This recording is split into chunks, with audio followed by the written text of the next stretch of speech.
The sole purpose of this video is to just show a proof of the product rule. This is not something I would expect you to be able to reproduce, but I am going to demonstrate a proof of the product rule. And so we have, we want the derivative with respect to x of f of x times g of x. And the only way we know how to find that, because we don't know what sort of functions these are, the only way we know to find this is the limit of the difference quotient. And so this is equal to the limit as delta x goes to 0 of this function evaluated at delta x. So this function is f function times g function. So this is f of x plus delta x times g of x plus delta x. That's f of x plus delta x minus this function evaluated at x. And so this is f of x times g of x all over delta x. So that's just a statement of the definition of the derivative using the limit of the difference quotient.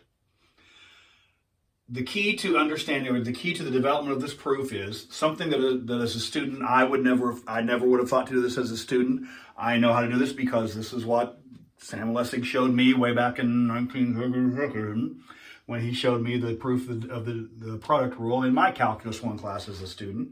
And I'm going to pull the same rabbit out of the same hat that he pulled back then.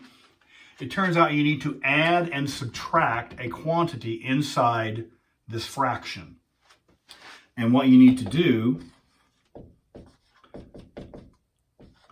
is the quantity you add and subtract. I'm going to write this, f of x plus delta x times g of x plus delta x. I'm going to subtract the quantity f of x plus delta x times g of x. Why that is desirable is not to worry about now, but that's the quantity. I'm going to subtract it, and then I'm going to add the same quantity right back in, f of x plus delta x times g of x.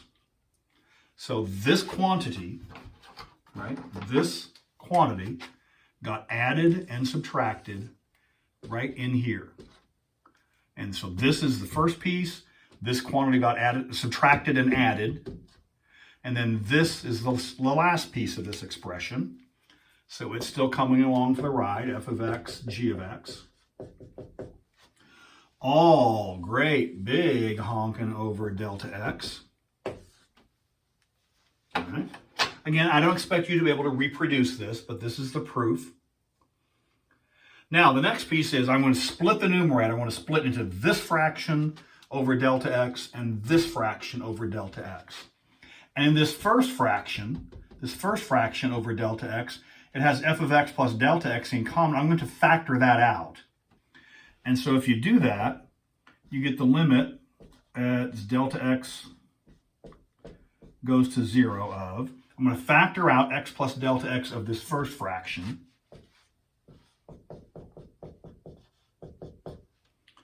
And then leaving behind g of x plus delta x minus g of x.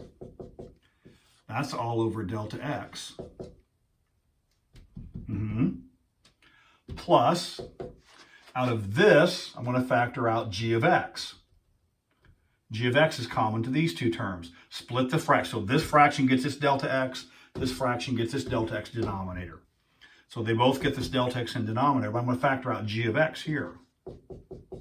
Leaving behind this f of x plus delta x minus f of x all over delta x. And so we had split into the first fraction over delta x, split to the second fraction over delta x. In this first fraction, factor out f of x plus delta x. Second fraction, factor out g of x. Now, we evaluate the limit. The limit of the product is the product of the limits. And when you evaluate this limit, this is f of x plus delta x. Substitute and simplify. Delta x goes to 0. So this is, right, as delta x goes to 0, this simply becomes f of x. As delta x goes to 0, what is this expression? So we've done this piece already, so that's accounted for. limit as delta x goes to 0 of that expression, that is g prime.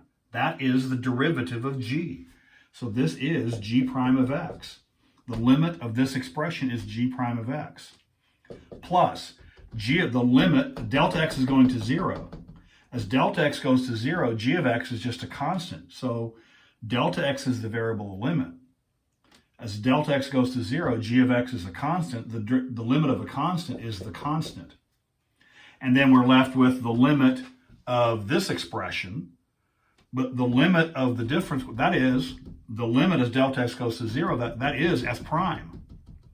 So this is f prime of x. And that is the product rule. The derivative of f times g, it's f times g prime plus g times f prime. It's the first times the derivative of the second plus the second times the derivative of the first. And so that's why the product rule works the way it does. It is not the same as limits. The limit of the product is the product of the limits. But the derivative of the product, you must apply the product rule. And so that's our proof of the product rule. Again, I'm not going to expect you to be able to reproduce that, but there it is for the record.